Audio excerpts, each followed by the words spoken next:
welcome back to Yahoo Finance Live. We've, of course, been watching the latest numbers here on the COVID-19 front as cases continue to spike higher, as well as hospitalizations continuing to set records. And over the weekend, a closely watched model for COVID-19 deaths was updated to incorporate the upcoming vaccine rollout. And even with doses beginning soon, the IHME model projects the COVID death tally to top 500,000 by April 1st. And joining us now for more on that is Dr. Ali Mokdad, Professor of Health Metrics Sciences at the Institute for Health Metrics and Evaluation here, alongside Yahoo Finance's Anjali Kamlani. And Dr. Mokdad, I want to start with that model because, IHME has been putting out the model that even the White House has been looking at in terms of where this goes from here. You stress that because the vaccine's coming doesn't necessarily mean we're out of the woods by any measure. So talk to me about what needs to continue in order to bring that death toll down.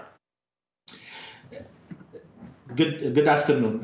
The vaccine will help us, but on the long run, because they are coming a little bit later after the peak that we are expecting right now in December and January. So it's very important to remind everybody that the vaccines will help. Why we're seeing this surge right now, and we're concerned about what has happened during Thanksgiving, because seasonality and people are moving indoors and the virus is more likely to circulate. What we need to do in order to contain the virus, basic preventive measures: stay away from each other, wear a mask, and wash our hands. And if 95% of Americans wear a mask, we can save 66,000 lives between now and April 1st.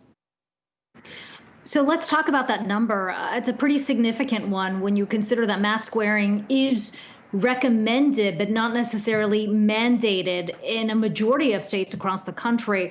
What's your expectation here on a federal mandate of mask wearing? You talk about the 95%. Is the expectation that with a federal mandate you can get to that number? Yes, of course. We need a national mandate, and we need every state to have a mandate for people to wear a mask. Right now, what we are doing is we're confusing the public. When you have a place that says you need to wear a mask and another doesn't, so you're basically confusing the public. We need a consistent public health message. And we've seen in other countries where people wear a mask, around 95%, they've been able to control the virus much better than what we have done here in the United States. Doctor, there's also been a lot of discussion about restrictions that are taking place across the country. So in addition to knowing that the vaccines are only going to be used with those high-risk individuals first, therefore leaving the rest of the population alone for some time, what are your thoughts about these restrictions and their potential impact as well? So the restriction, unfortunately, we have to apply some restrictions because our hospitals are being overwhelmed right now with the numbers of cases. And the only way we can control this virus and not put pressure on our medical system is by putting in place some of these restrictions. We know the restrictions have a long-term effect on health, have a long-term effect on economy. So we have to be very careful, and they need to be the last thing on the table. So we're counting on the public again to wear a mask and do the right things in order to avoid further lockdown in the United States. Dr. Mokdad, when we think about how hard it is to model this, it's been a tough year for any forecaster trying to figure out where we go. Even Dr. Fauci today was kind of stressing the idea that, what we saw play out with Americans traveling and celebrating Thanksgiving might not still be baked into the data right now when we look at cases and how long, the lag factor is here. So we know Christmas is coming as well, the holidays.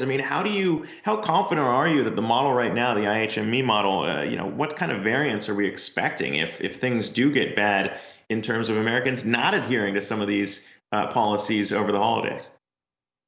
So in our models, we have two variables that try to account for that. One of them is the mask wearing, and one of them is mobility from cell phones. So when we notice mobility increasing, we see an increase in cases and unfortunately mortality. You're right.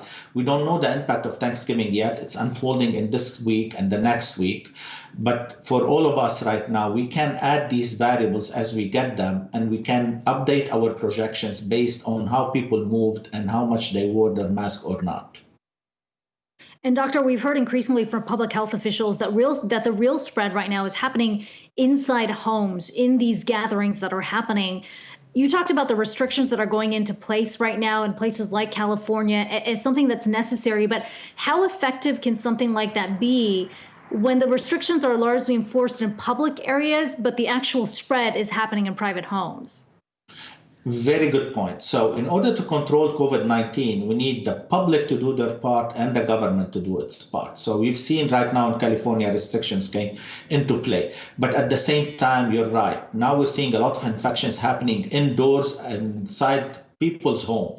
They get together and among their friends and their family member and they feel safe. These are people who are not going to hurt me. They put down their guard and they take off their mask. So we need to be vigilant even inside our homes. And as you remember, CDC put recommendations for mask wearing even indoors among non-immediate family in your house. So we have to be extra careful even with our own personal behavior in order to contain this virus and not rely on the government itself. We, the public, have a lot of responsibilities right now. Doctor, looking ahead, we know that a majority of the population is not going to get vaccinated until March or April, and deaths and cases will continue to rise until then. When do you anticipate, the number to slow down? What number of the population needs to be vaccinated before we'll see those numbers slow down? The numbers will start coming down when the season change, warm weather, and people can move outdoors to outdoors activities. So we expect the peak to happen mid-January, and the cases start coming down after that, with the vaccinations coming into play. Sometimes in May, June, we can go back to our normal lives if, and big if, Americans are willing to take the vaccine. Dr. Ali Mokdad, Professor of Health Metrics Science at the Institute for Health Metrics and Evaluation at the University of Washington. It's good to talk to you today. Thanks so much for your time. Thank you.